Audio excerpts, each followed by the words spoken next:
Hi guys, welcome to revision time. आज है 15 अप्रैल 2025। चलिए आज के करंट अफेयर्स हम स्टार्ट करते हैं।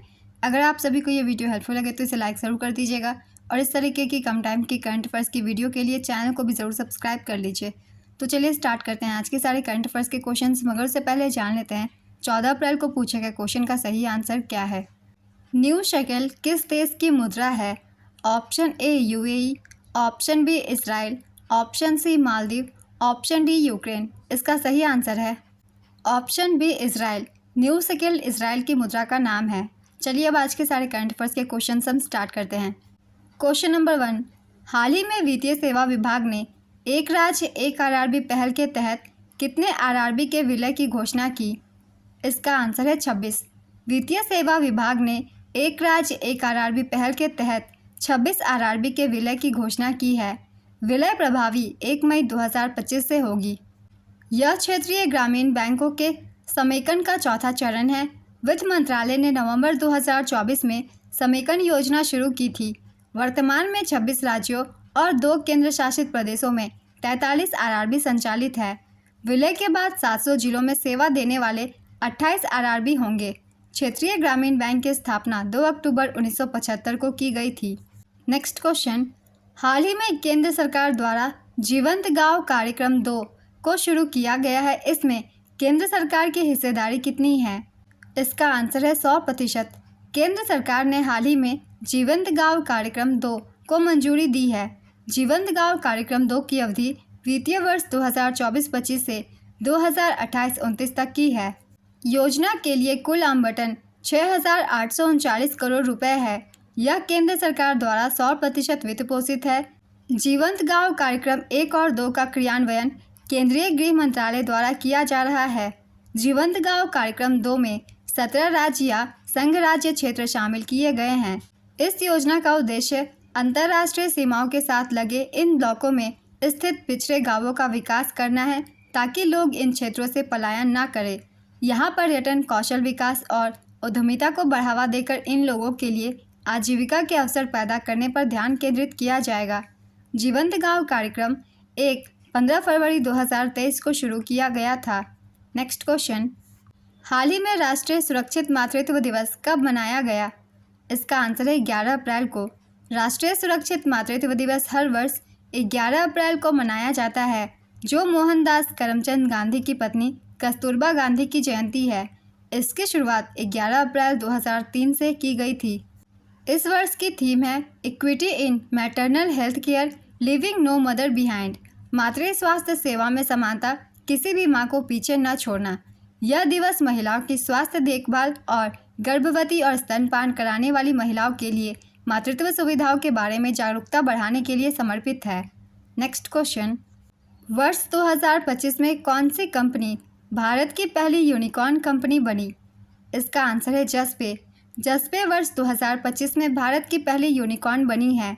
जसपे बेंगलुरु स्थित पेमेंट्स इंफ्रास्ट्रक्चर कंपनी है। कंपनी ने सीरीज डी फंडिंग राउंड में $60 मिलियन यानी कि लगभग 500 करोड़ रुपए जुटाए हैं। इस निवेश दौर का नेतृत्व केडारा कैपिटल ने किया है, जिसमें मौजूदा निवेशकों सॉफ्ट बैंक और एसएल ने भी भाग लिया। किसी स्टार्टअप को यूनिकॉर्न स्टार्टअप तब कहा जाता है जब उसकी मार्केट वैल्यू $1 बिलियन या उससे अधिक की हो जाए। नेक्स्ट क्वेश्चन, वैश्विक प्रौद्योगिकी शिखर सम्मेलन 2025 का 9वां संस्करण कहाँ आयोजित किया गया? इसका आंसर है नई दिल्ली। वैश्विक प्रौद्योगिकी शिखर सम्मेलन 2025 का 9वां संस्करण नई दिल्ली में आयोजित किया गया। इसकी अवधि 10 से 13 अप्रैल 2025 तक 3 दिवस की थी। 2025 की थीम थी संभावना। उद्घाटनकर्ता थे विदेश मंत्री डॉक्टर एस जयशंकर। यह एक वार्षिक संवाद है जो पहली बार दिसंबर 2016 में आयोजित किया गया था। इसके आयोजनकर्ता विदेश मंत्रालय और नई दिल्ली स्थित कार्नेगी इंडिया थी। नेक्स्ट क्वेश्चन, अमेरिका ने किस देश को छोड़कर बाकी सभी देशों पर लगाए गए उच्च टैरिफ पर 90 दिनों की रोक लगाई? इसका आंसर है चीन। अमेरिका के राष्ट्रपति डोनाल्ड ट्रंप ने चीन को छोड़कर अधिकांश देशों के लिए हाल ही में लगाए गए उच्च टैरिफ पर 90 दिनों की रोक लगाने की घोषणा की है। इन देशों पर अब केवल 10% लोअर रेसिप्रोकल टैरिफ लगाया जाएगा। इसके विपरीत चीन पर टैरिफ में भारी बढ़ोतरी की गई है, जो अब बढ़कर 125% तक पहुंच गई है। चीन पहले ही अमेरिकी वस्तुओं पर 84% तक टैरिफ लगा चुका था। टैरिफ बढ़ोतरी ट्रंप की लंबे समय से चली आ रही एंटी चाइना नीति का हिस्सा है, जिसकी शुरुआत 2016 के चुनाव में हुई थी। संयुक्त राज्य अमेरिका की राजधानी है वाशिंगटन डीसी। यहाँ की मुद्रा है यूएस डॉलर और राष्ट्रपति का नाम है डोनाल्ड ट्रंप। नेक्स्ट क्वेश्चन, हाल ही में किसको राष्ट्रीय समुद्री वरुण पुरस्कार से सम्मानित किया गया? इसका आंसर है राजेश उन्नी। राजेश उन्नी को राष्ट्रीय समुद्री वरुण पुरस्कार से सम्मानित किया गया है।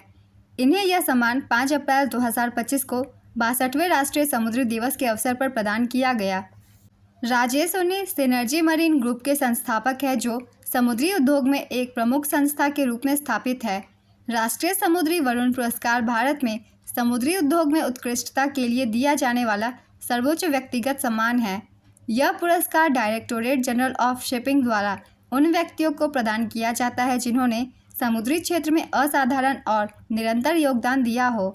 नेक्स्ट क्वेश्चन, हाल ही में कहाँ पर ब्रह्मा कुमारी संस्था की आध्यात्मिक प्रमुख दादी रतन मोहिनी का निधन हो गया? इसका आंसर है अहमदाबाद। ब्रह्मा कुमारी संस्था के आध्यात्मिक प्रमुख दादी रतन मोहिनी का निधन अहमदाबाद के एक निजी अस्पताल में हो गया है। इनकी मृत्यु 8 अप्रैल 2025 को हुई। उन्होंने 25 मार्च को अपना 100वां जन्मदिन मनाया था। दादी रतन मोहिनी विश्व प्रसिद्ध आध्यात्मिक संस्था की एक प्रेरणादायक शक्ति रही हैं और वर्ष 2021 से इसकी प्रमुख प्रशासिका के रूप में कार्यरत थीं। उन्होंने 1954 में जापान में आयोजित विश्व के शांति सम्मेलन में भी भाग लिया था। नेक्स्ट क्वेश्चन, हाल ही में भारत और किस देश के बीच एमएसएमई सहयोग और राजनयिकों के प्रशिक्षण पर समझौता हुआ है? इसका आंसर है स्लोवाकिया। भारत और स्लोवाकिया ने राष्ट्रपति द्रौपदी मुर्मू की स्लोवाकिया यात्रा के दौरान एमएसएमई और राजनयिकों के प्रशिक्षण में सहयोग पर 2 समझौता ज्ञापन पर हस्ताक्षर किए हैं। राष्ट्रपति द्रौपदी मुर्मू 7 से 10 अप्रैल 2025 तक पुर्तगाल और स्लोवाकिया की 2 देशों की आधिकारिक यात्रा पर थीं। उन्होंने पहली बार 7 से 8 अप्रैल 2025 को पुर्तगाल का दौरा किया और अपनी यात्रा के दूसरे चरण में वह 9 अप्रैल 2025 को स्लोवाकिया पहुंची थी। भारत के राष्ट्रपति के रूप में राष्ट्रपति मुर्मू की पुर्तगाल और स्लोवाकिया की पहली यात्रा थी। 29 वर्षों के बाद किसी भारतीय राष्ट्रपति ने पुर्तगाल का दौरा किया है। राष्ट्रपति मुर्मू से पहले राष्ट्रपति शंकर दयाल शर्मा ने अक्टूबर 1996 में स्लोवाकिया का दौरा किया था। नेक्स्ट क्वेश्चन, अप्रैल 2025 में कहां पर राष्ट्रीय जनजातीय युवा महोत्सव का आयोजन किया गया? इसका आंसर है मिजोरम। राष्ट्रीय जनजातीय युवा महोत्सव मिजोरम के आइजोल के पास केल्सी में राज्य जनजातीय संसाधन केंद्र में मनाया गया है। इस महोत्सव का आयोजन 8 से 11 अप्रैल 2025 तक किया गया। यह आदिवासी स्वतंत्रता सेनानी बिरसा मुंडा की 150वीं जयंती के उपलक्ष्य में मनाया जाता है। इस महोत्सव का उद्देश्य आदिवासी स्वतंत्रता सेनानियों को सम्मानित करना और युवाओं और जनता में देशभक्ति की भावना को प्रेरित करना है। इस उत्सव को संस्कृतियों का मोज़ेक कहा जाता है। नेक्स्ट क्वेश्चन, हाल ही में किस राज्य के मुख्यमंत्री ने जल संरक्षण अभियान के तहत भगीरथ ऐप लॉन्च किया? इसका आंसर है उत्तराखंड। उत्तराखंड के मुख्यमंत्री पुष्कर सिंह धामी ने जल संरक्षण अभियान 2025 के अंतर्गत भगीरथ मोबाइल ऐप लॉन्च किया। इस पहल का उद्देश्य राज्य में जल स्रोतों के संरक्षण को बढ़ावा देना है। जल संरक्षण अभियान 2025 की थीम है धारा मेरी, नौला मेरा, गांव मेरा, प्रयास मेरा, जो जल स्रोतों के संरक्षण के लिए सामूहिक प्रयास का आह्वान करती है। Spring and river rejuvenation authority Uttarakhand में जल स्रोत संरक्षण प्रयासों का समन्वय कर रही है। नेक्स्ट क्वेश्चन, 150वीं इंटर पार्लियामेंट्री यूनियन असेंबली को किसने संबोधित किया है? इसका आंसर है ओम बिरला ने। लोकसभा अध्यक्ष ओम बिरला ने उज्बेकिस्तान की राजधानी ताशकंद में हाल ही में आयोजित 150वें इंटर पार्लियामेंट्री यूनियन असेंबली को संबोधित किया है। इसकी विषय थी सामाजिक विकास और न्याय के लिए संसदीय कार्रवाई। 2025 में इंटर पार्लियामेंट्री यूनियन की अध्यक्षता उज्बेकिस्तान के पास है। इंटर पार्लियामेंट्री यूनियन इसकी स्थापना 1889 में हुई थी। इसके संस्थापक थे फ्रेडरिक पैसी और विलियम रैंडर क्रोमर। इसका मुख्यालय जिनेवा स्विट्जरलैंड में स्थित है। इसके सदस्य देश है 181। अध्यक्ष है तुलिया एक्सन। IPU वैश्विक स्तर पर शांति, लोकतंत्र और सतत विकास को बढ़ावा देने के लिए संसदों और सांसदों को सशक्त बनाता है। 2024 में जमैका को IPU का 181वां सदस्य के रूप में शामिल किया गया था।